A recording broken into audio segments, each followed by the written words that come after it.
Bom dia, pessoal. Vamos dar início a mais uma aula de TCC1 para a turma do P9, manhã de enfermagem.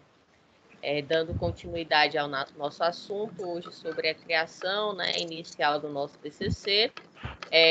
Inicialmente, eu pergunto se vocês concordam com a gravação e posterior divulgação deste vídeo no meu canal do YouTube, para que vocês possam rever quando necessário, e os colegas que não puderam assistir ao vivo poder ter acesso ao conteúdo também. Vocês concordam? Sim, professora. Ok, vamos iniciar então. Continuando de onde a gente parou na aula passada, nós temos um ponto extremamente importante durante o processo de construção do trabalho. É a questão do planejamento. Isso vai fazer toda a diferença no trabalho de vocês e é onde a maioria dos alunos acabam se prejudicando porque eles querem fazer sem planejar nada. E aí, consequentemente, o resultado vai ficar aquém do que poderia ser. Então, eu vou estar explicando aqui para vocês como fazer esse planejamento, como organizar o trabalho de vocês, como fazer o esqueleto, como fazer todo esse passo a passo, como eu já tinha falado antes, né? Eu vou estar dando as ferramentas para vocês construírem o trabalho de vocês. Cabe a vocês realmente colocar em prática os conhecimentos que estão sendo passados. Não serei eu que vou construir o trabalho por vocês, tá? Vocês precisam colocar a mão na massa, senão vai chegar nas avaliações e, infelizmente, vocês não vão ter nada feito. Então, o TCC1, basicamente, é isso aqui que está resumido neste slide. Tá? A introdução de vocês, ela é subdividida em alguns conteúdos, vamos dizer assim, não são sessões, tá? A sessão vai ser introdução, então, espaço introdução. Lembrando que isso é uma sessão uma sessão primária, tá? Que a gente tem apenas um número. Então, sessão 1, sessão 2, sessão 3, isso significa que é uma sessão primária. Agora, se for sessão 1.1, aí é uma sessão secundária, e assim por diante. Então, nas sessões primárias, deve vir o número, um espaço e o texto referente àquela sessão. No caso, a gente inicia o trabalho com a introdução. Lembrando que ela deve ser escrita toda em caixa alta, né, toda em maiúsculo e negrito. Aí a gente dá um enter e logo segue com um parágrafo, né, inicial da nossa introdução. Então, a introdução, ela começa com a contextualização. Essa contextualização é justamente o que vocês vão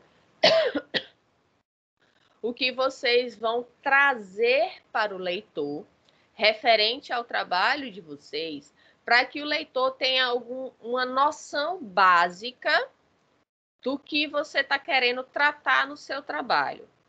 Então, como o próprio nome está dizendo, a introdução vai introduzir o leitor para que você se foque no que você quer trabalhar e desenvolva o seu resultado de discussão. Então, a gente vai falar mais para frente na questão do esqueleto, onde vocês devem organizar a contextualização de vocês, certo? Com ideias, né, com parágrafos onde eles tenham sentido dentro do que vocês estão querendo falar. Mas isso eu vou, como eu disse, vou falar mais para frente. Terminando a contextualização, onde você, por exemplo, vai poder estar trazendo conceitos, onde vocês vão poder estar trazendo dados, né, nacionais, mundiais, ou seja, vocês estão trazendo para o leitor informações necessárias para que ele realmente veja que o seu trabalho é relevante, certo? Tem importância. Aí a gente vem para a justificativa.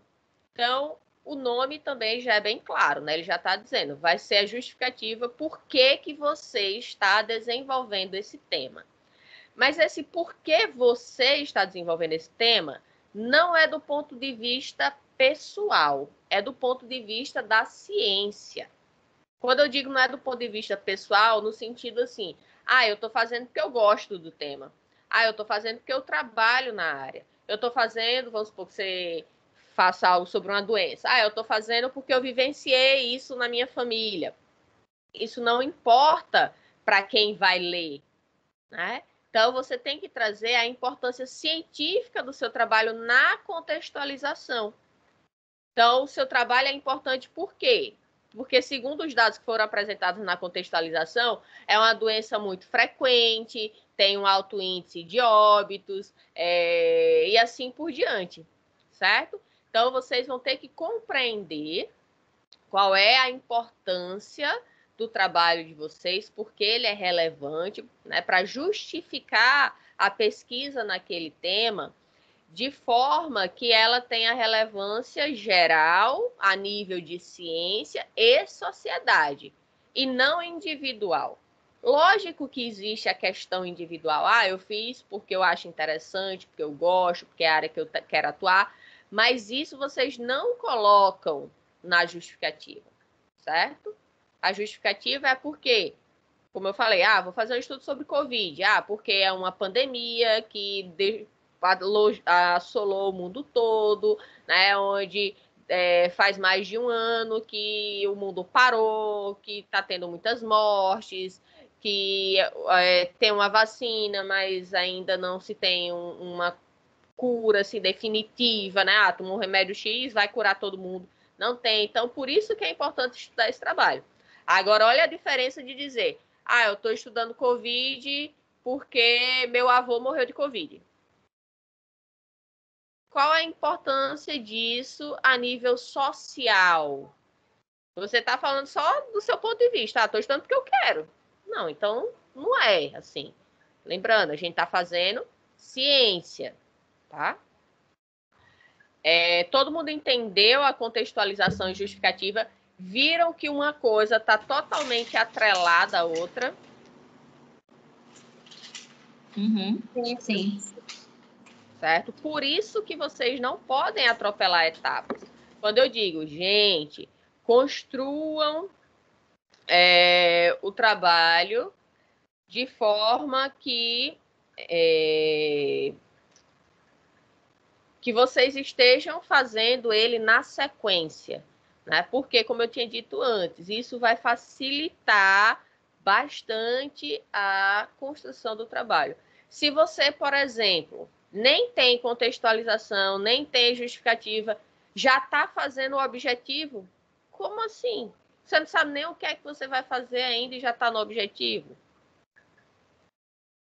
Complicado, né? Então, vocês não vão sair do canto. Vai acabar vocês ficando frustrados, né? Vocês ficando com raiva porque não está conseguindo sair do canto, justamente porque vocês não fizeram o raciocínio de vocês fluir, tá? Seguindo essas etapas, ou seja, seguindo o esqueleto, vocês sim vão conseguir fazer com que o trabalho de vocês fique muito mais fluido, muito mais linear, muito mais fácil de ser desenvolvido. Então, vamos lá. A gente falou da contextualização, que a gente vai trazer informações gerais, conceitos, dados importantes para que você consiga justificar o porquê de você estar construindo aquele trabalho a nível social, né? A nível social e científico. E aí, a gente vem para um outro ponto, tá? Então, a nível de escrita, a contextualização vai ser formada por vários parágrafos. A justificativa, um único parágrafo. Terminou a justificativa, aí a gente faz mais um parágrafo para a pergunta norteadora e para a hipótese. Eles vão estar juntos. E aí eu pergunto para vocês. Vocês sabem o que é pergunta norteadora? Aí, gente. Já ouviram falar isso? Seria o motivo pelo qual eu estou fazendo o trabalho e qual a expectativa que eu tenho no entendimento da outra pessoa quanto ao trabalho que eu estou fazendo? Não sei se eu entendi muito bem, não, mas pelo que eu entendi, não é isso, não. Não, seria Vamos lá. assim, por exemplo, por que eu estou fazendo um trabalho? Por qual motivo eu estou fazendo esse trabalho? Não, isso aí E é a sua qual a justificativa, expectativa que eu tenho? entendeu? Por que que você está fazendo é a justificativa. A pergunta norteadora, primeiro a gente tem que entender o conceito, vamos dizer assim. O que é algo norteador? Norteador vem de norte, tá? Então, quando a gente diz, uma pessoa tem que tomar um norte na vida, significa o quê? Que ela tem que tomar uma direção.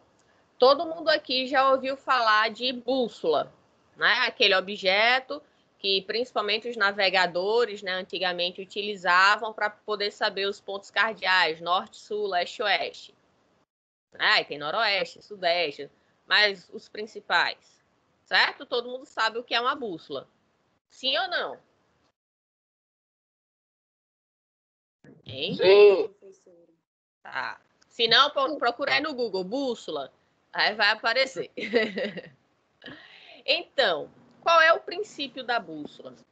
A gente tem, né, forças eletromagnéticas na Terra, que ficam nos polos, que fazem com que a bússola que você pode até fazer em casa, uma agulha imantada, coloca ali direitinho, eu não vou ensinar como faz a bússola, mas basicamente você pega uma agulha imantada, coloca ela e ela vai fazer o quê? Sempre apontar para o norte. Então, Pega o quê, independente... professor? Calma aí. Uma agulha imantada. Ah, tá. Aí ela sempre vai apontar para o norte. Ou seja, em qualquer local que eu tiver no mundo, em qualquer posição, ela sempre vai ter a agulha sempre vai apontar para o mesmo local.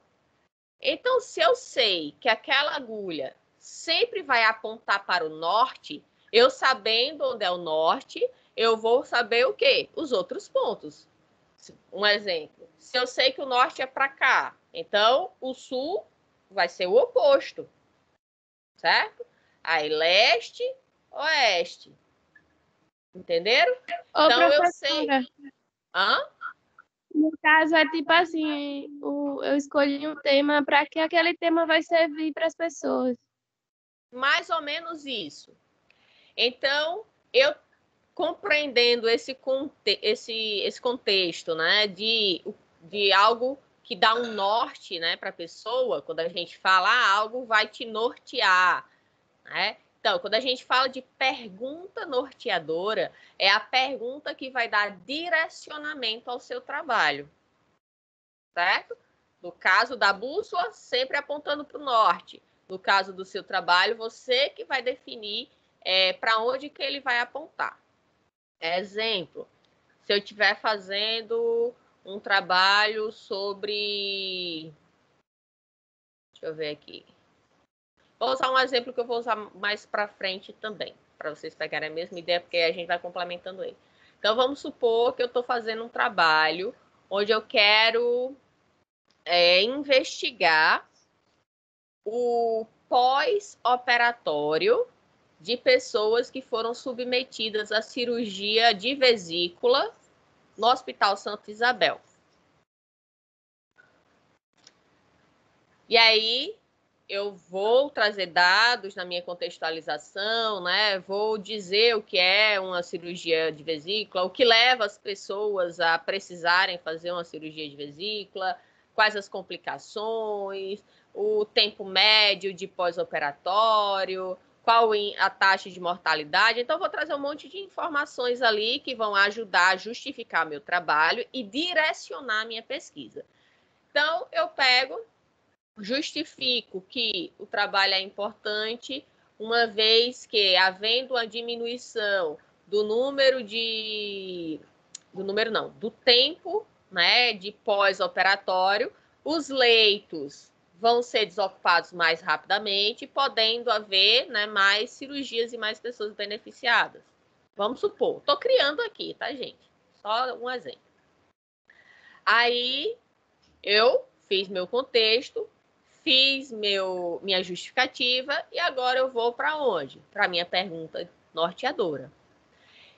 Exemplo, quais fatores influenciam na permanência de pacientes no pós-operatório de cirurgia de vesícula? Ou seja, eu estou dizendo com essa minha pergunta que eu vou estar investigando o que é que faz com que as pessoas permaneçam mais tempo ou que tenham esse tempo reduzido. Aí vem o que depois da minha pergunta? Vem a minha hipótese. O que seria a hipótese? Vocês já ouviram falar, já leram sobre?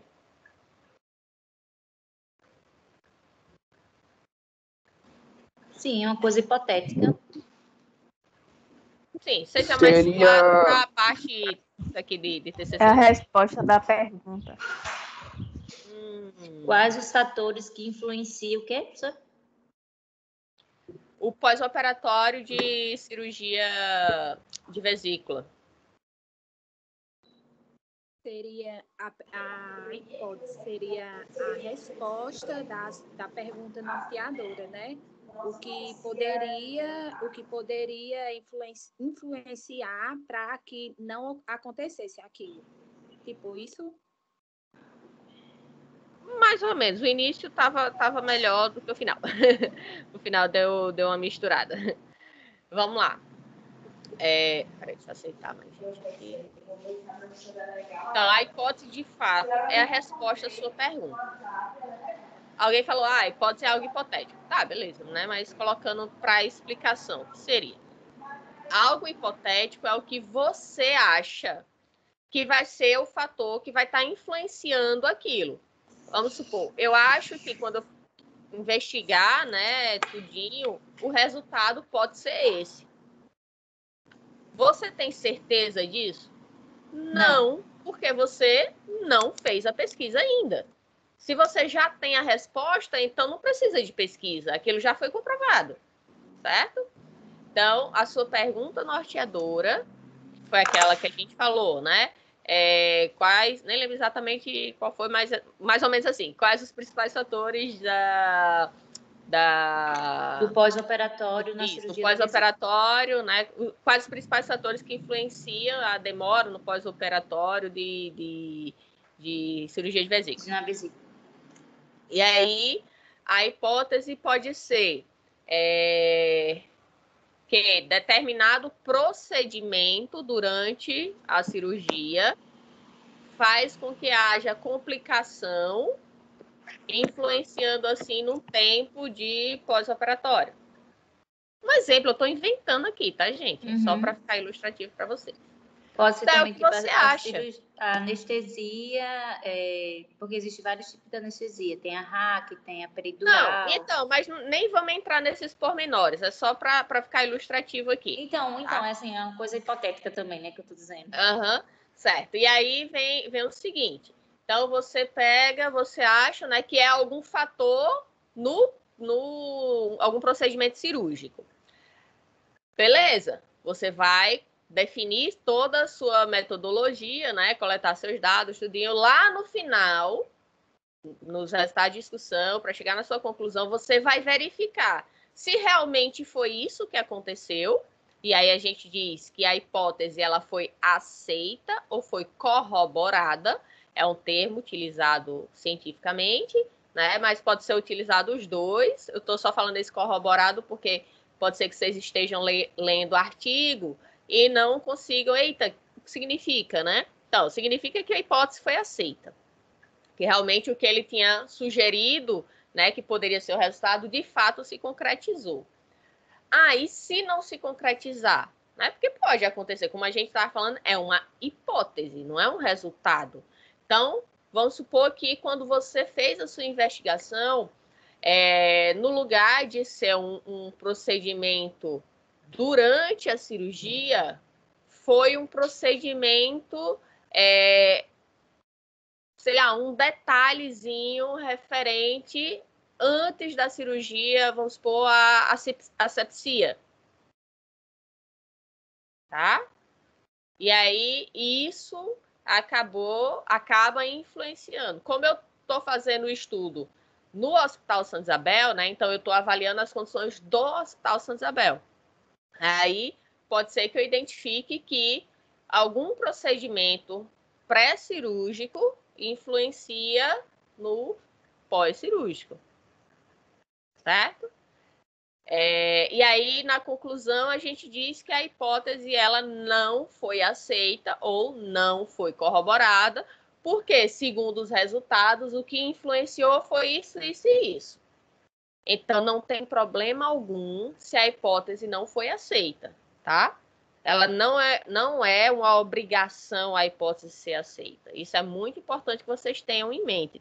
Teve aluno, um exemplo, um trabalho de campo de uns alunos de biomedicina, foi até engraçado, que eles estavam fazendo uma investigação e aí, no final do trabalho, eles estavam estavam investigando os efeitos da acetilcolina em espermatozoides de caprinos. Então, eles queriam verificar se existia influência pela questão de inseminação artificial, né? Ao fazer a retirada do espermatozoide, do esperma, né? Fazer o congelamento. Então, para o processo de descongelamento e inseminação, eles queriam investigar se a acetilcolina iria influenciar ou não na característica ali, né, do espermatozoide.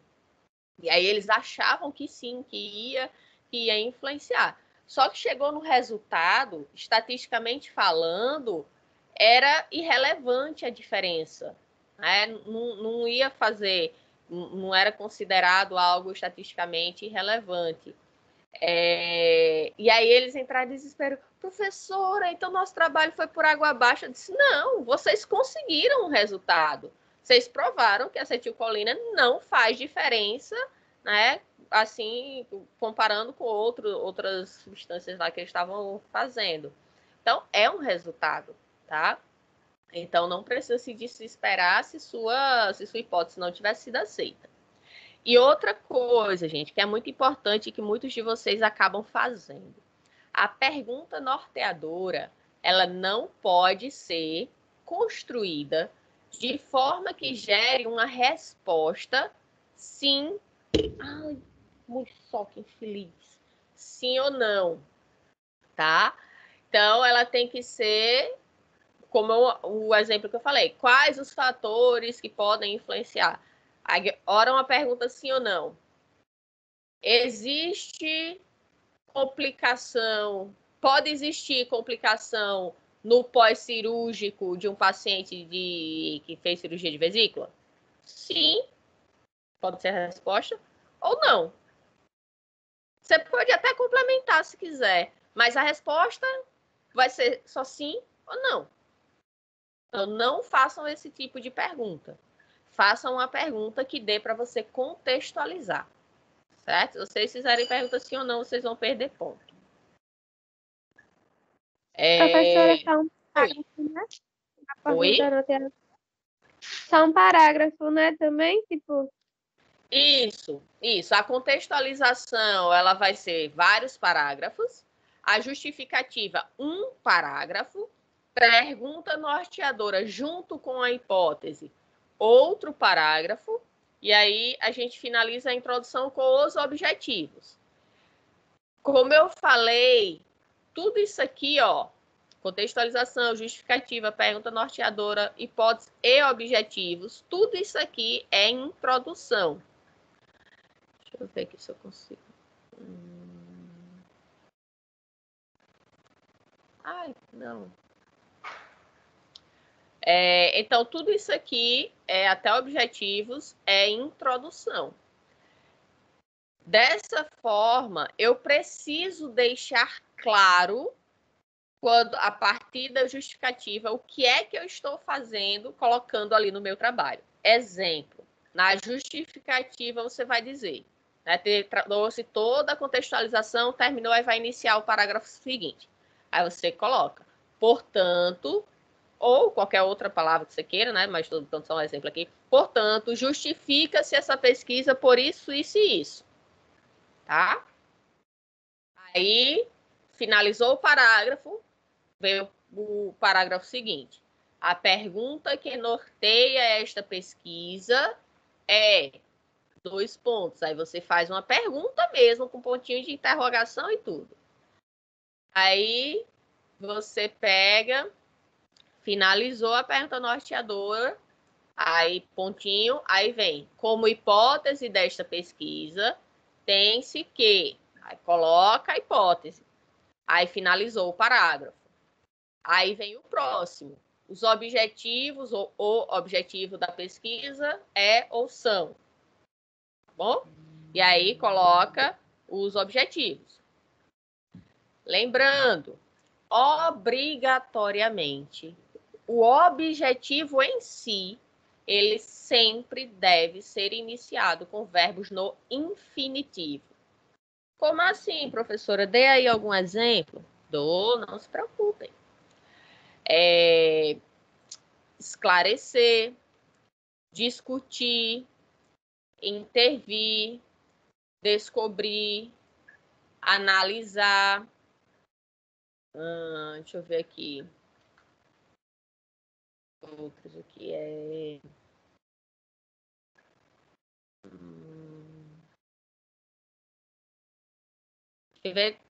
que tenham a ver, né, com a pesquisa científica.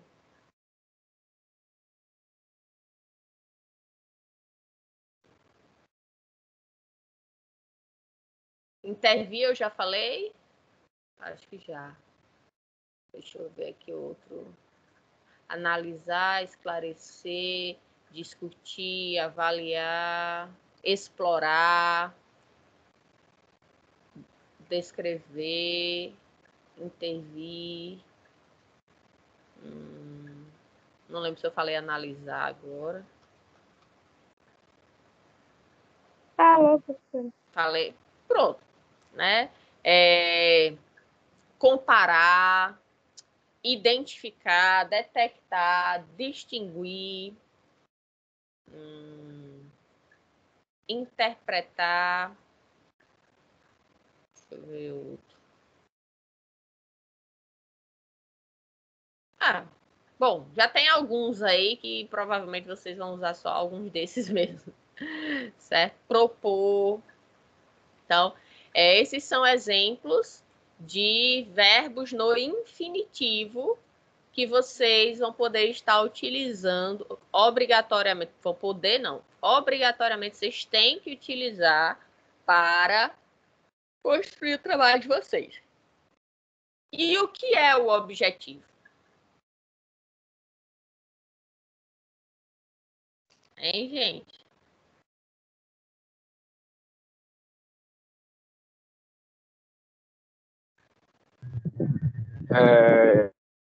O que eu espero do O trabalho. objetivo é aquilo que a gente foi pesquisado, não, professora? Para dar uma conclusão.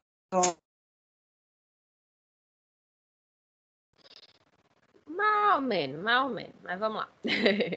Estão chegando, o que importa é que vocês estão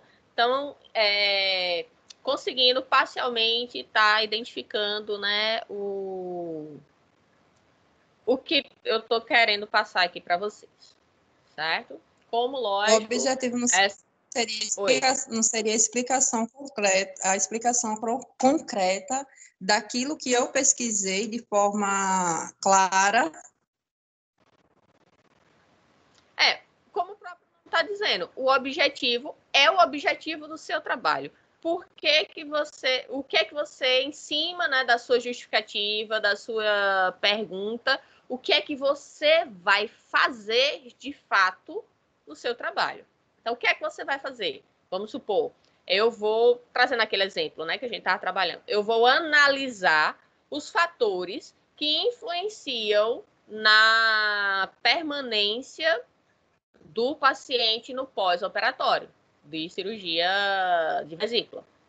Deu para entender? Comecei com o verbo no infinitivo. Então, meu objetivo seria o seguinte: como objetivo geral desta pesquisa é esclarecer os principais fatores que influenciam, ou os fatores que influenciam no pós-operatório de cirurgia de vesícula. Eu faço essa pausa porque na minha cabeça sempre está vindo cirurgia cardíaca, tá, gente? Aí eu dou uma parada porque eu lembro que não é cirurgia cardíaca, tá? É cirurgia de vesícula. Porque sua cabeça já está pensando bem, professora. É porque eu já estou pensando 1000 coisas ao mesmo tempo. Então, vocês conseguiram entender? Eu preciso, né, vir com um texto dizendo que eu vou falar do objetivo. Então, portanto, o objetivo desta pesquisa é 2 pontos. Aí eu já venho com o verbo no infinitivo. Esclarecer os principais fatores ou analisar, avaliar os principais fatores que influenciam na cirurgia. Beleza? Deu para entender até aí? Eu. Pronto. Existe a diferença entre objetivo geral e objetivos específicos, tá? O objetivo geral, ele apresenta a ideia central do trabalho acadêmico, ou seja, apenas um por pesquisa. Como aquele que eu falei, né? Analisar os fatores que vão estar influenciando. Objetivo específico, ele aprofunda o objeto do trabalho, né, ou o foco do trabalho e as suas particularidades. Então, dependendo da pesquisa, não é o caso de vocês, porque vocês é algo mais curto, né, porque vocês estão na graduação. Mas se for algo, por exemplo, de um nível, e é no sistema de artigo, mas algo que você vai fazer uma monografia, né, que não tem limite de páginas, aquela coisa bem extensa, for fazer uma dissertação, uma tese, aí que você pode estar subdividindo um trabalho em capítulos, aí você pode estar colocando um objetivo para cada capítulo, um objetivo específico, certo? Então, um objetivo específico que a gente pudesse estar aplicando nesse trabalho. Lembrando, objetivo geral, avaliar quais os principais fatores, né, que estavam influenciando lá. Então, como objetivo específico,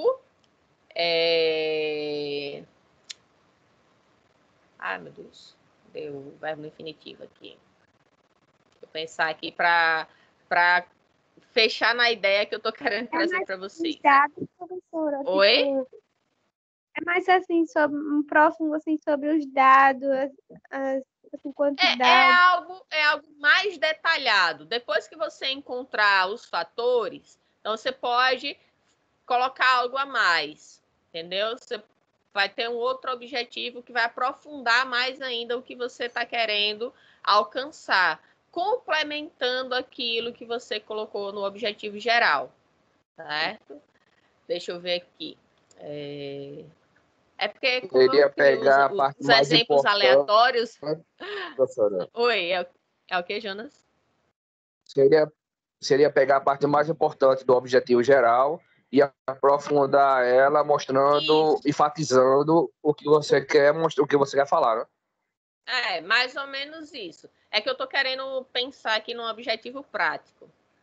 É porque como eu não atuo na área, né, eu não faço cirurgia, nem sou enfermeira, nada, então às vezes os meus exemplos ficam limitados. Mas deixa eu tentar pensar num aqui.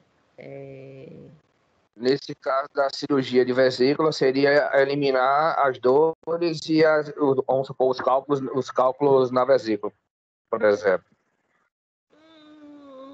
Não, porque isso já é algo fundamental da própria cirurgia, né?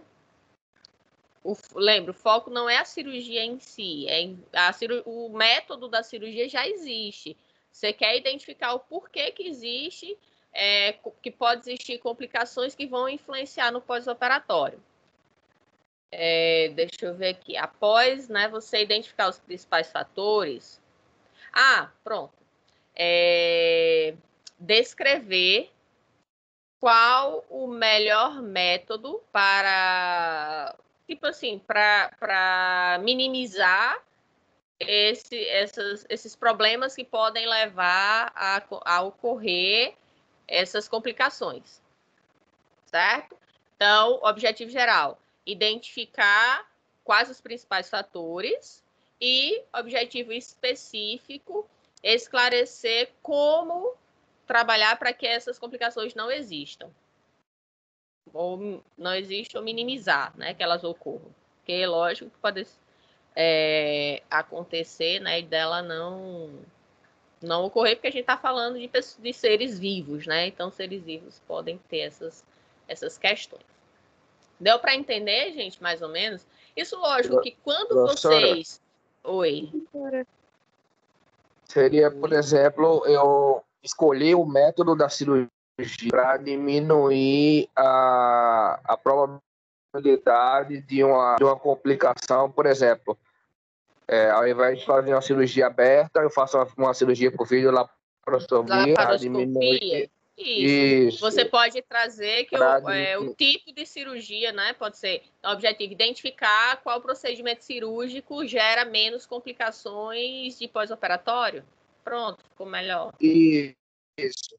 E melhor, no caso, a cicatrização é melhor, no caso, né? Porque a abertura é menor, né? Então, consequentemente, as chances de complicação vão ser menores também.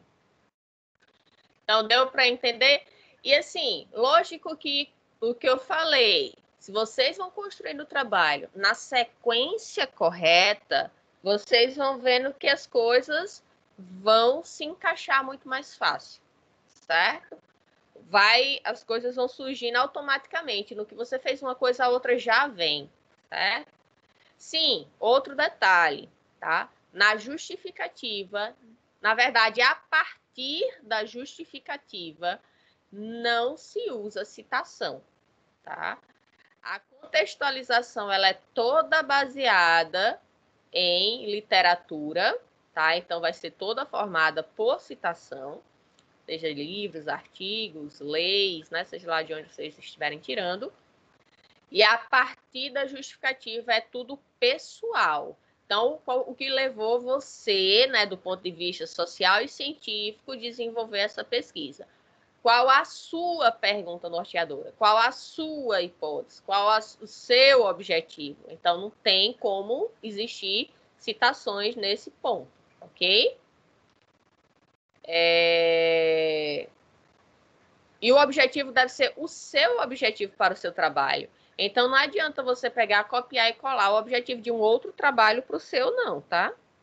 Cada um, né, tem um direcionamento. E metodologia.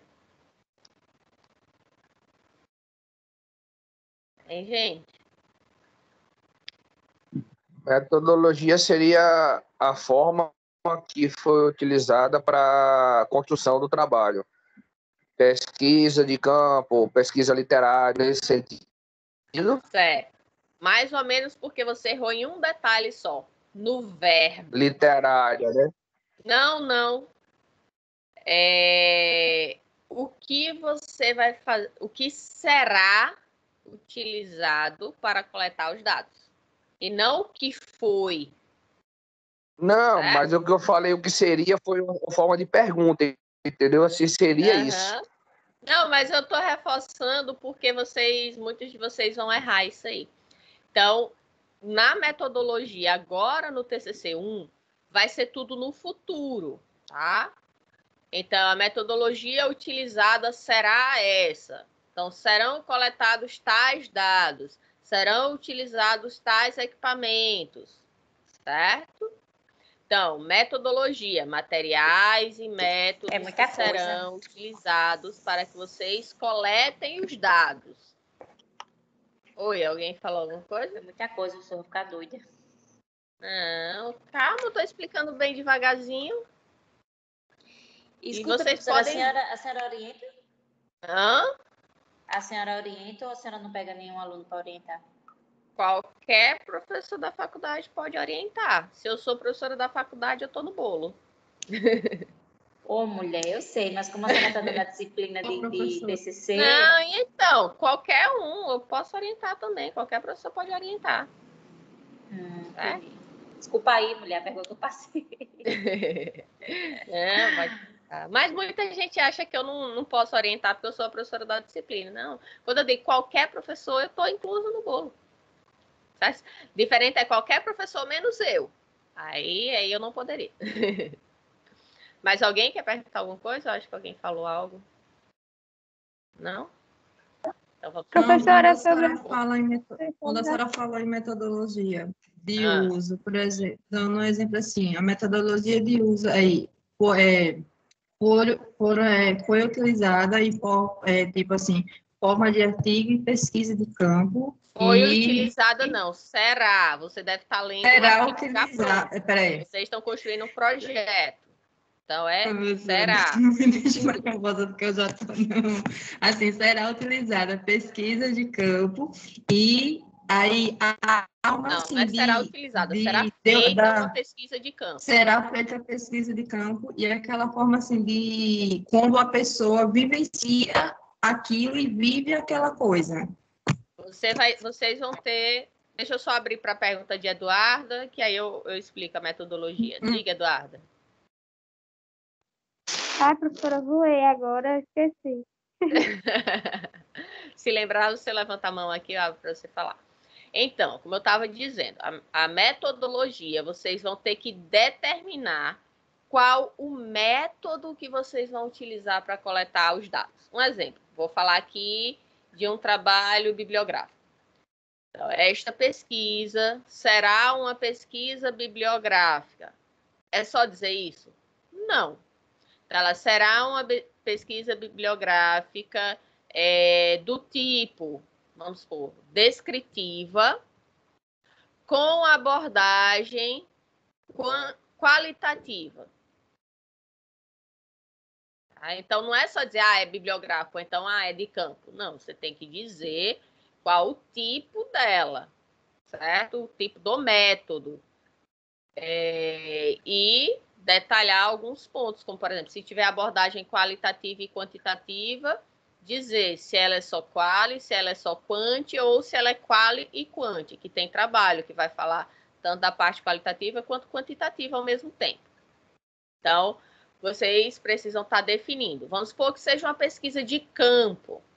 Este trabalho será realizado através de uma pesquisa de campo, onde os dados serão coletados quer dizer, será uma pesquisa de campo do tipo, um exemplo, relato de experiência, onde os dados serão coletados através de entrevista, onde será realizada a gravação do áudio, onde será utilizado, um exemplo, um celular para a gravação dessas respostas do participante da pesquisa, e posteriormente essas respostas serão analisadas e transcritas nos resultados de discussão da pesquisa. Aí vem a parte ética, né? Já que é uma pesquisa de campo que vai envolver pessoas, essa pesquisa seguirá os preceitos éticos, aonde será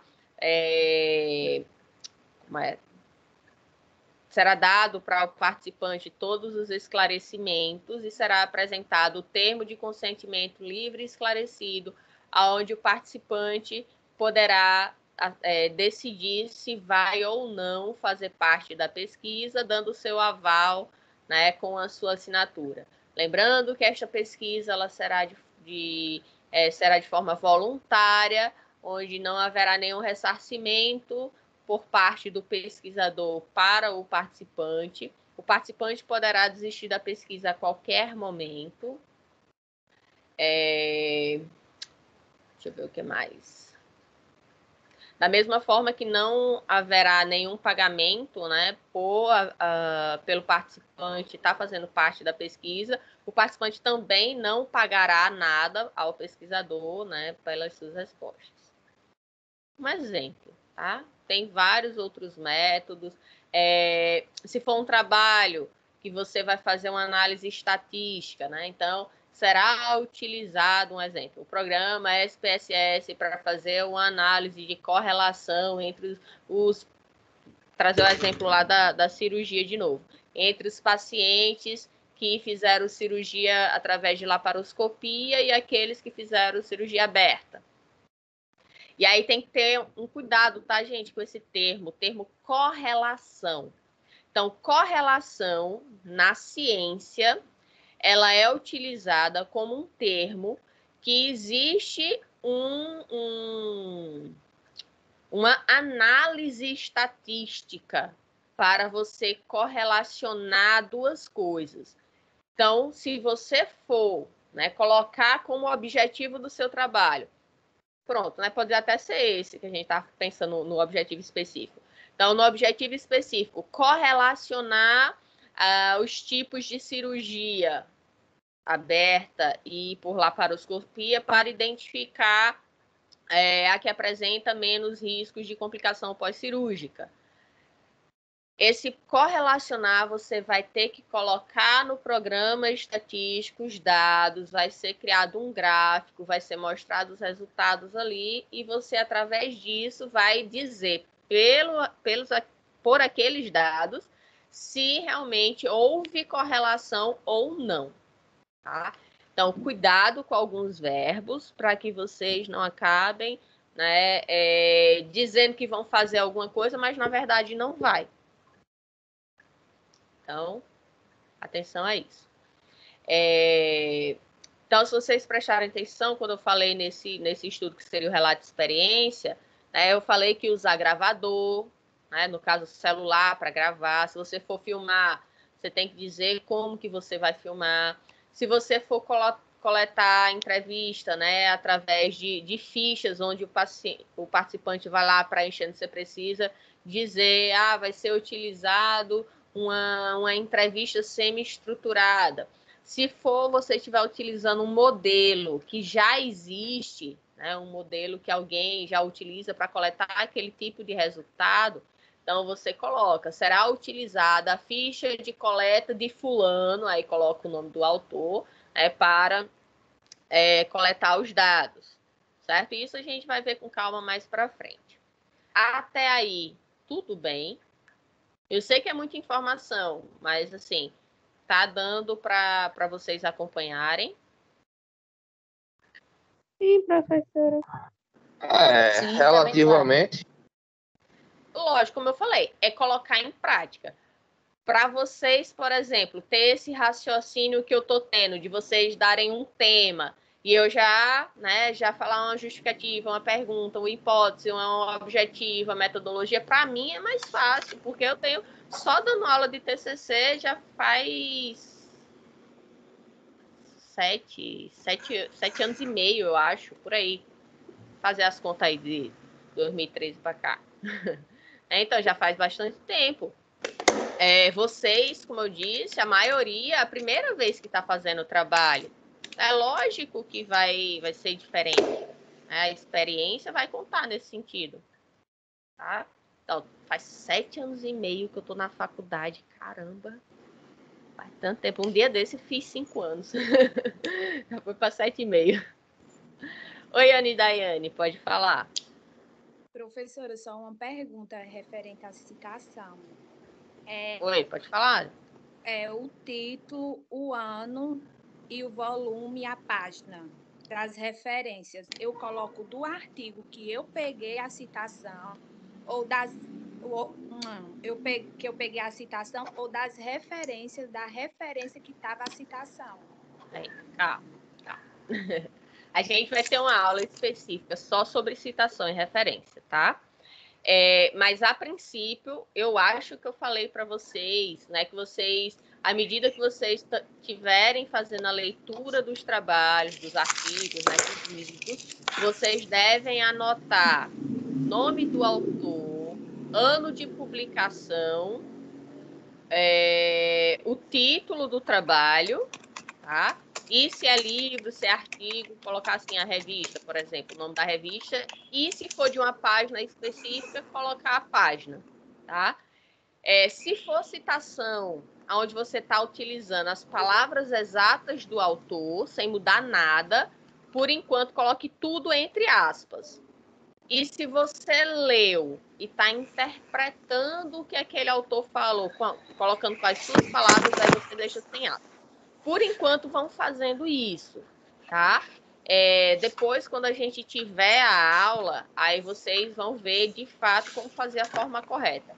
Porque não dá pra gente falar tudo do trabalho de uma vez só, né? Senão fica muita coisa. Vocês já estão achando muito aqui, a gente não passou nem do primeiro slide da aula de hoje. Então, preciso ter calma, e aí eu já vou dando essa dica, porque quando vocês forem colocar nas regras, vocês já sabem como fazer, tá? Então, a referência para vocês nisso que eu falei vai ser o quê? Nome do autor, o título do trabalho, o ano, a página e se é revista ou livro, só para dar um direcionamento para vocês. Se tiver o site também, vocês já podem colocar para ficar mais fácil de vocês encontrar. Isso seria a referência, né? Lógico, não estou colocando a regra de referência como um todo, mas com isso vocês já conseguem achar. E a citação seria o quê? Vamos supor, eu peguei um trabalho de Clênia Maria Pereira Batista, de 2021. O título do trabalho é aula de TCC. Então, a citação vai ser o quê? Vai ser Batista 2021, porque a gente utiliza o último nome do autor, que no meu caso é Batista, certo? Mas, como eu disse, tenham calma, porque senão vai ficar muita informação, muita coisa para vocês de uma vez só, e não tem nem tempo numa aula para a gente falar tudo isso, certo?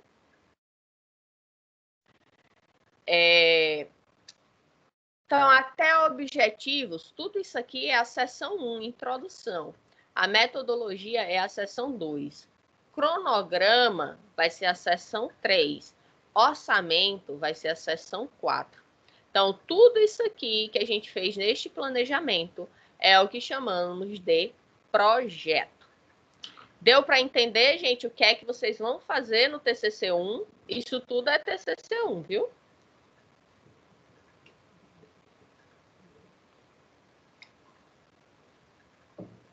Hein? Tá dando. Sim ou não? Mais ou menos, professora, mas tá dando. Qual é a dúvida, então?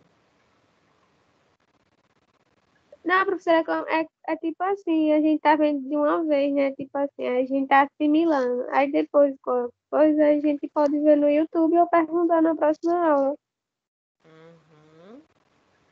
Pelo menos pra mim, né?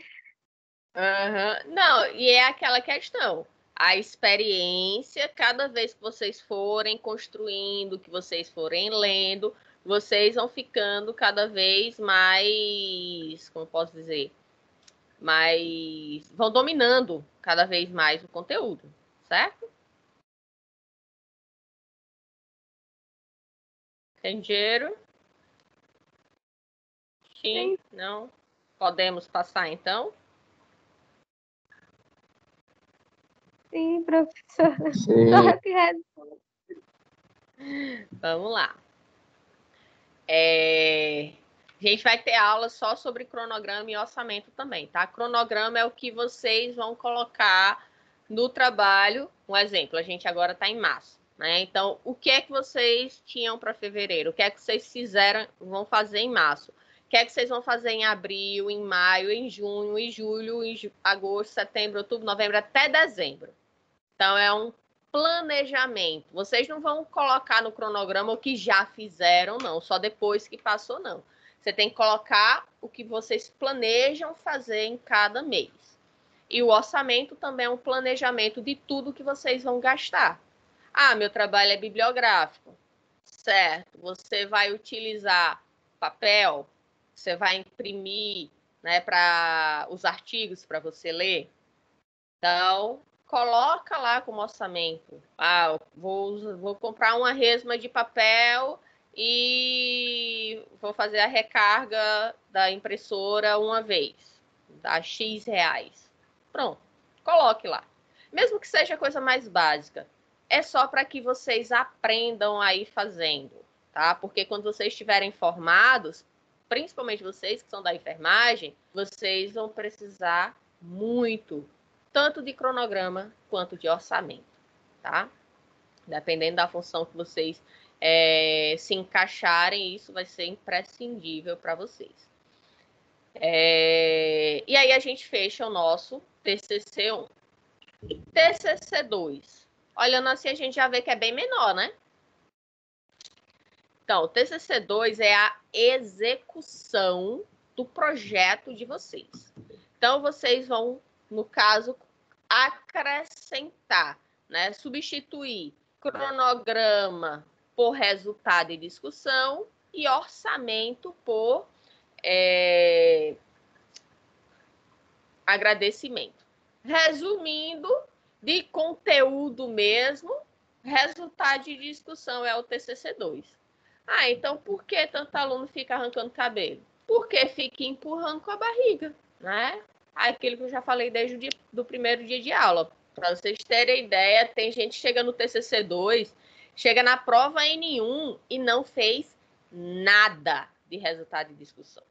Então, quem gosta, né, de ser masoquista aí, de ficar desesperado, né, sofrendo porque não o tempo tá acabando e não fez nada, então tá fazendo porque quer, né, porque teve tempo. O que faltou foi prioridade. Então, TCC2, vocês vão coletar os dados, organizar esses dados, analisar esses dados, escrever a discussão e chegar na conclusão. Pronto, acabou o TCC2. Quer dizer, acabou o resultado da discussão e aí acaba o trabalho inteiro, certo? Lembrando que a conclusão, assim como a gente tinha lá na introdução, justificativa, pergunta, hipótese, objetivo, né? Tudo dentro da introdução, sem ser seções separadas por parágrafos, aqui também vai ser assim. Então, a seção é resultado de discussão. Aí você vai mostrar todos os resultados, discutir e tal, e vai chegar na conclusão. Então, o último parágrafo do seu trabalho, ou no máximo os 2 últimos parágrafos, vai ser sua conclusão. Conclusão também não tem citação. A conclusão é sua, a conclusão é do seu trabalho. Então, como é que você vai citar outro? Não tem sentido, tá? Então, conclusão não tem citação. E vai ser o último parágrafo. Professora, desculpa que a internet tinha caído aqui, viu? Certo, sem problema. Entenderam? Resultado de discussão, o último parágrafo, ou os 2 últimos, vai ser a conclusão do trabalho de vocês. E conclusão não tem citação.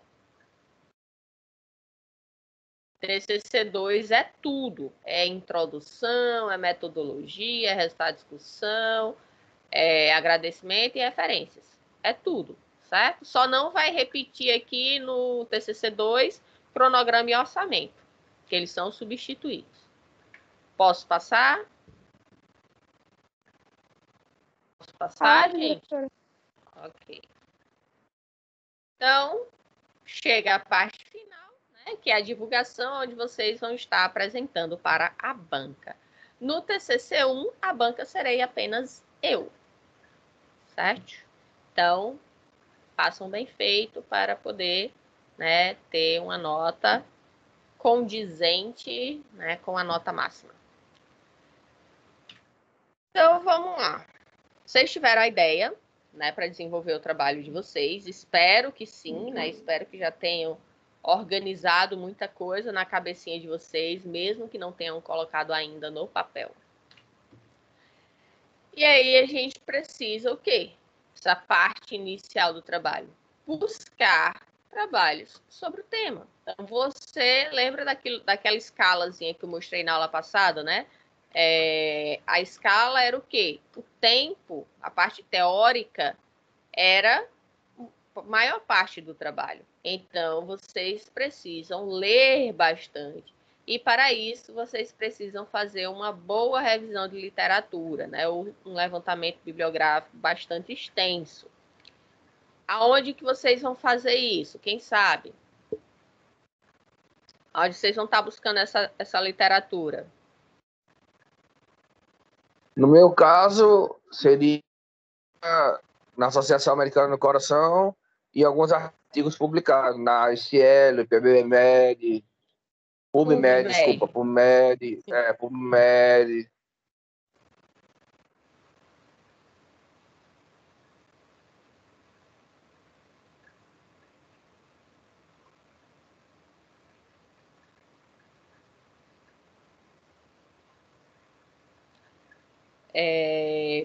Quem mais tem?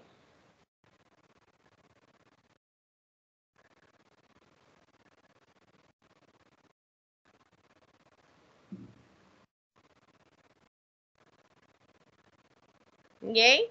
Então, vamos lá. Cielo, Lilacs, BVS, Springer Link, Elsevier, Scopus, PubMed, entre outros, tá? O periódico CAPES, que existem e que vão estar fazendo com que vocês sejam direcionados às pesquisas científicas, tá?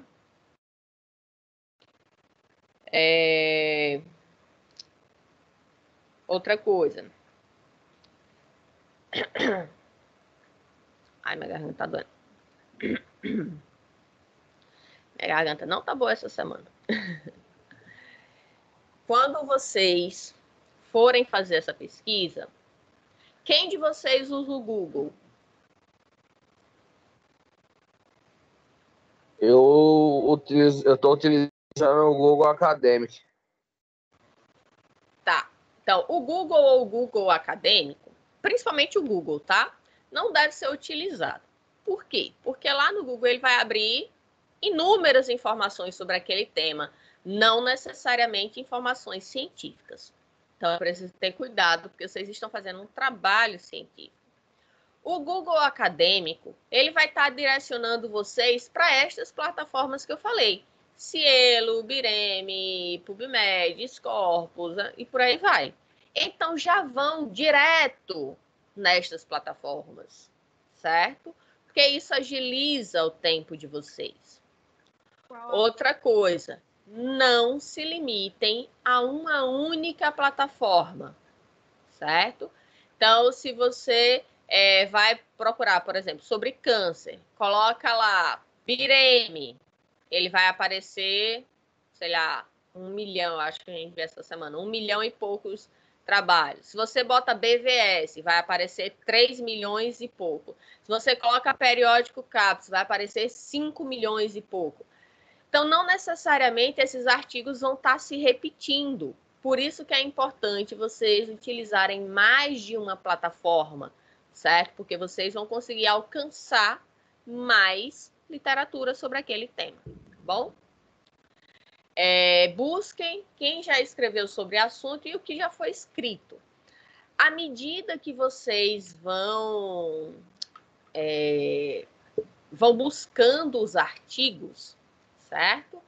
Vocês vão começar a identificar, né, quando vocês estiverem lá na leitura de vocês, vocês vão começar a identificar que sempre tem um ou outro autor que tem várias publicações sobre aquele tema e que ele sempre é citado pelos outros trabalhos daquele tema. Então, significa que aquela pessoa ela tem referência dentro daquela temática, né? As pessoas concordam com as pesquisas que aquela pessoa faz. Então, vá direto na fonte, vá ler aquele trabalho daquela pessoa. Então, leia artigos científicos. Vocês estão na graduação, eu já falei isso também, é permitido usar uma ou outra vez um livro, mas o trabalho de vocês ele deve ser construído principalmente por artigos científicos. Outra coisa, só para adiantar, né, que muita gente faz errado, e aí vai influenciar na questão de plágio. Então, se você está lendo um trabalho, que eu acho que tem a ver um pouco com a pergunta que a Nidaiane fez há uns minutos atrás. Se você está lendo um artigo, e lá naquele artigo tem uma citação de um outro autor, então você está lendo um trecho lá que diz tais coisas, e aí no final daquela frase tem uma citação. Tem lá, Costa 2015. Significa o quê? Que aquela informação não é do trabalho que você está lendo. Aquela informação em específico é do trabalho de Costa 2015. Então, o que é que você tem que fazer se você quiser usar aquela informação? Você vai lá nas referências, busca o trabalho de Costa 2015, achou? Pronto, agora você vai buscar para ler aquele trabalho, certo? Então, você só vai poder utilizar aquela informação se você lê o trabalho original. Não adianta só copiar e colar para dizer que você tinha lido e não leu. Por quê? Porque você pode estar dando um tiro no pé, tá? Na hora da avaliação da banca, certo? Então, muito cuidado, porque isso pode ser, né, um motivozinho de provar que você está fazendo as coisas erradas. Como eu disse, eu estou dando as ferramentas, estou passando aqui os conhecimentos para que vocês façam as coisas corretas. Lógico, cabe apenas a vocês fazerem ou não a forma correta. Leia os artigos com espírito crítico. Então, não é ler por ler, é ler sabendo o que se está lendo, analisando, certo? Interpretando o que está sendo lido. Um exemplo bem básico que eu vou trazer para a nossa realidade atual. Existe uma diferença imensa, por exemplo, entre médico e médico cientista, aquele médico pesquisador, né? A maioria das vezes, o médico, ele é um profissional assistencial, né? Ele vai ficar ali voltado para a clínica, cirurgia, para essas coisas. Mas existe aqueles médicos que também são cientistas e, além de fazer essa parte assistencial, eles também pesquisam, né? Eles fazem experiências, né? Eles desenvolvem novas técnicas e essas pessoas, elas têm conhecimento sobre a parte científica. Interpretar dados não é algo simples. E se você não é uma pessoa que tem esse viés científico, então você pode estar tomando conclusões erradas, como muitas pessoas que estão compartilhando, por exemplo, dados para dizer que a ivermectina é o remédio, né, que deve ser tomado aí para o tratamento da Covid. Então, a própria Anvisa, a própria empresa que produz a ivermectina, ela já mostrou que não é eficaz. Então, precisa estudo maior do que a própria empresa dizendo que não é eficaz, além de tantos outros que já foram provados também que não é eficaz. Aí você pega um ou outro ao qual faz uma análise equivocada dos resultados, aonde o N é pequeno. Quando eu falo N, é o número de participantes, tá? Então, se a gente for considerar, por exemplo, para uma doença como Covid, que por dia, aqui no Brasil, como exemplo, por dia, só aqui no Brasil, estão morrendo mais de 2.000 pessoas, e você pegar um N só com 100 pessoas e querer tomar como verdade absoluta o resultado daquela pesquisa, infelizmente, não é válido. É muito pequeno, tá? Aí você, como eu falei, pega interpretações que nos próprios artigos, se você fizer uma análise crítica, eles mesmos dizem que não tem eficácia. Ou que a eficácia é insignificante, tá? Então, conhecer termos como corroborado, significativo, isso é importante para quem vai fazer uma análise, né, de uma interpretação de uma estatística. E aí, um exemplo, teve um dos estudos da ivermectina que o pessoal estava dizendo que era a favor, não sei o quê, e aí eu rebati nessa questão da interpretação, que ela pegava, usava 400 pessoas, 200 usaram placebo, ou seja, a eficácia da ivermectina ela só pode ser comprovada, né, avaliada, na verdade, em 200 pessoas. Então, não foi em 400, porque outras 200 não receberam a medicação. Então, essas outras 200 não tiveram efeito da ivermectina. E aí, uma coisa que está sendo muito debatida é o problema da automedicação, porque é uma medicação facilmente comprada em qualquer farmácia, e que é uma medicação utilizada para outro fim, né? Principalmente para tratamento de sarna e piolho. Ela nem é muito utilizada como antiparasitário helmíntico. Oi, Jonas. E levando em consideração que está tendo algumas intoxicações quanto então, à é isso que eu quero chegar. É isso que eu... Inclusive, hepatite medicamentosa. Então, é nisso que eu estou querendo chegar. E aí, alguns estudos mostraram, inclusive, que pessoas que fizeram o tratamento com ivermectina, e outro detalhe, não é só ivermectina, é ivermectina com antibiótico, com outras medicações. Então, como é que eu posso dizer que é só a ivermectina que é eficaz? Olha a contradição, né? E aí as pessoas levam, é ivermectina, eu vou tomar ivermectina. Não, gente, analisa uma coisa tão básica, basta saber ler, né, em alguns pontos para ter uma análise crítica ali.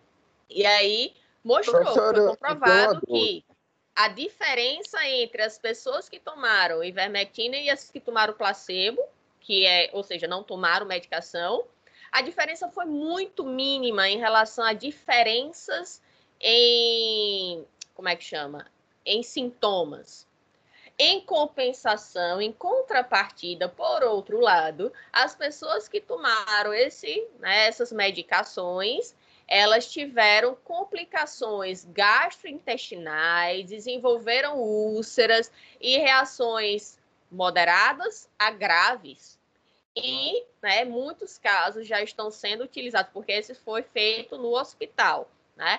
Mas em outros casos, onde as pessoas estão tomando constantemente em casa, pessoas estão apresentando hepatite medicamentosa. E um dos grandes problemas da hepatite medicamentosa é que ela é silenciosa. Ela só vai apresentar sintomas quando a coisa já está feia. E muitas vezes é irreversível, às vezes já precisa de um transplante. Ou então já leva a óbito. Oi, Jonas. Professora, como a senhora sabe, eu trabalho de frente com o Covid desde o início da pandemia. Uhum. Aí uma dúvida que eu sempre me faço: por que o protocolo que o pessoal utiliza, eles utilizam a azitromicina, quando que a atuação da azitromicina é bacteriana, aí não, antibiótico não é para bactéria. É um vírus. Uhum. Então, assim, como é que eles utilizam isso? É como se fosse uma forma de prevenção, que antibiótico não é profilático. Então, por que eles utilizam um protocolo a azitromicina, que, na realidade, a princípio, ela não vai fazer efeito nenhum? Entre aspas. Vamos lá. Primeiro ponto, né? Para vírus, infelizmente, é questão do corpo reagir, né?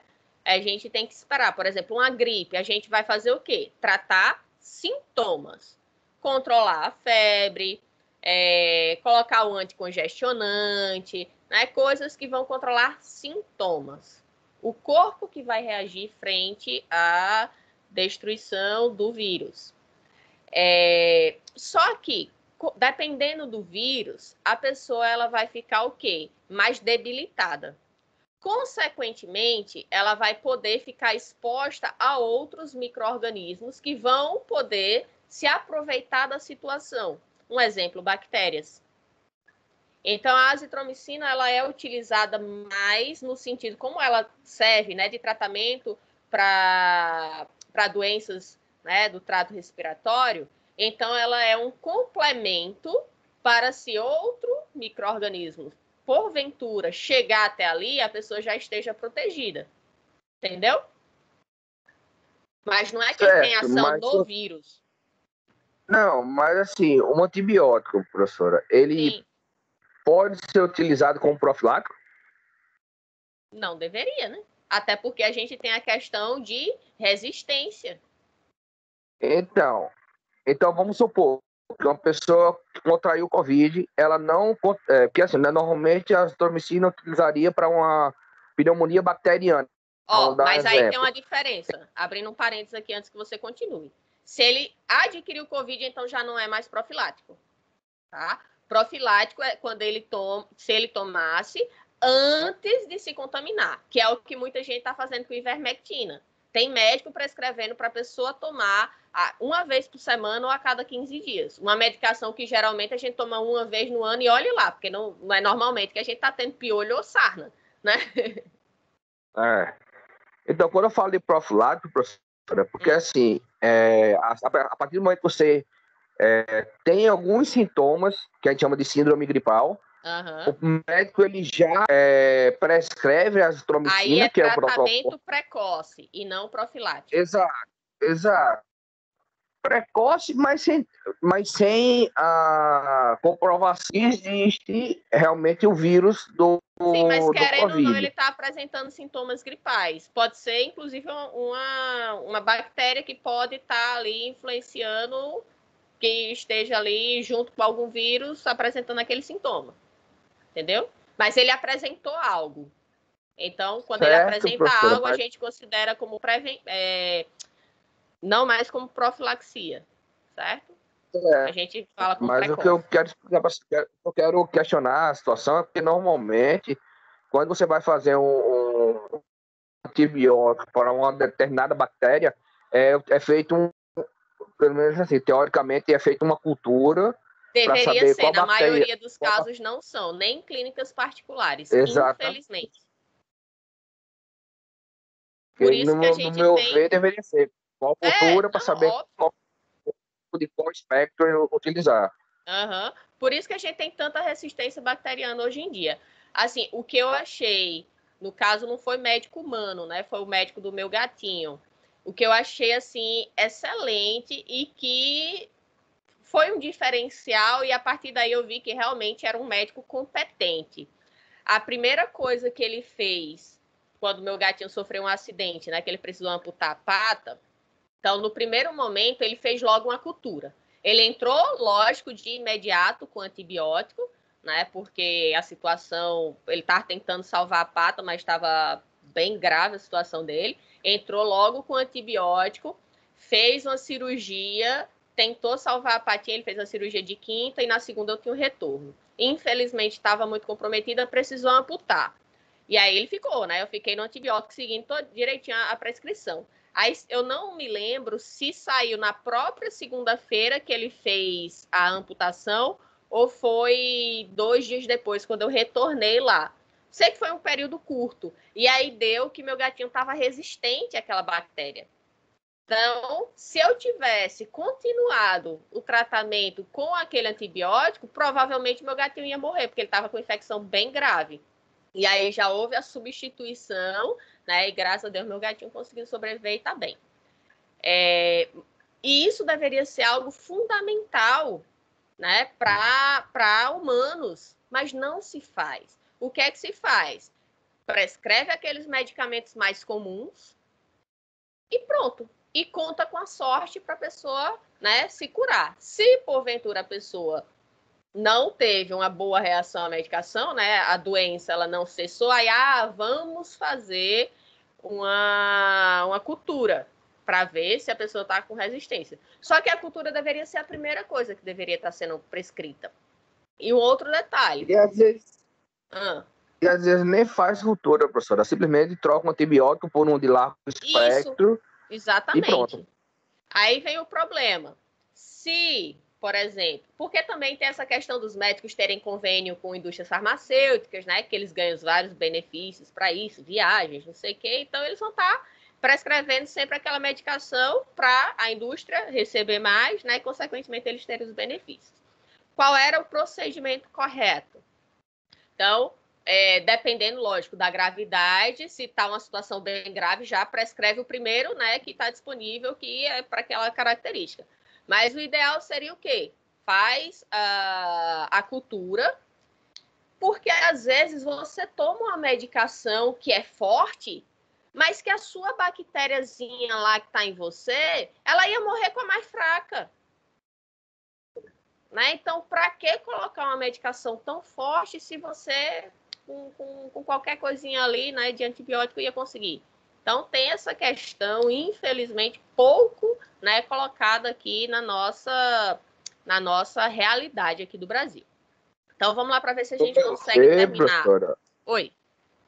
no meu ver, pelo menos no meu pensamento crítico, é o seguinte: a partir do momento que você faz a coleta do SWAB para diagnosticar o Covid ou não, tinha como na mesma coleta você preparar uma lâmina para fazer a cultura bacteriana. No meu ver, isso é no meu ver de uma pessoa crítica. E assim, até adiantaria todo o processo para todo Sim. mundo, né? Seria uma coisa rápida, ágil, que a cultura sai com o quê? Com 4, 5 dias no máximo. Aham. E Enquanto a pessoa está esperando o resolveria bem resultado mais do rápido a Covid, situação da equipe e do paciente, né? exatamente. Enquanto a pessoa está esperando o resultado da Covid, hoje em dia está mais rápido, mas em alguns Isso aí casos demora. basicamente faz, né? Hã? É o que, Jonas? Os resultados vão sair basicamente no mesmo tempo. E isso, vão sair basicamente no mesmo tempo. Então, deu negativo para a Covid, mas eu já sei que a pessoa está com bactéria X, então já vai tratamento, né, direcionado. Né? Ficaria bem mais fácil. Ou então, a pessoa está com os dois, está com o vírus, está com a bactéria, ou então está só com o vírus. Isso seria importante, mas infelizmente não acontece. Vamos continuar aqui. Então, leia artigos com espírito crítico, né? Identifique quais as limitações do estudo.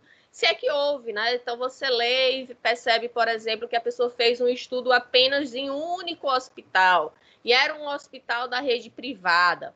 Aí você pode começar a pensar, ó, como poderia essa limitação ser solucionada? Eu trabalho na rede pública e eu vejo que a realidade é diferente. Então, eu vou fazer um estudo comparando as duas realidades para ver se, de fato, né, estatisticamente, faz diferença. Porque, como eu disse, uma coisa é eu achar que faz diferença, outra coisa é eu provar em cima da estatística, certo? Então, eu vou fazer o estudo para ver, né, se realmente há diferença e qual é essa diferença e tentar solucioná-la. E aí a gente pode generalizar as conclusões Professora, de um trabalho. Eu estou lendo um trabalho, eu posso dizer, eu posso generalizar ou eu não posso generalizar? Eu acho que eu não acho pode que, generalizar. eu acho que não, professora. Dependendo do tema, né, professora? E da forma da pesquisa. Oxe, vai influenciar o tema? Então, Por vamos lá. exemplo, o meu tema, ele fala sobre o meu tema é um tema específico, que é um tema generalizado. Então, Eu acredito. deixa eu trazer um exemplo aqui para a gente poder adiantar. Então, a resposta depende. Então, o Jonas acertou nesse quesito, que dependendo da pesquisa, não é nem do tema, tá? É da pesquisa, da metodologia que será utilizada.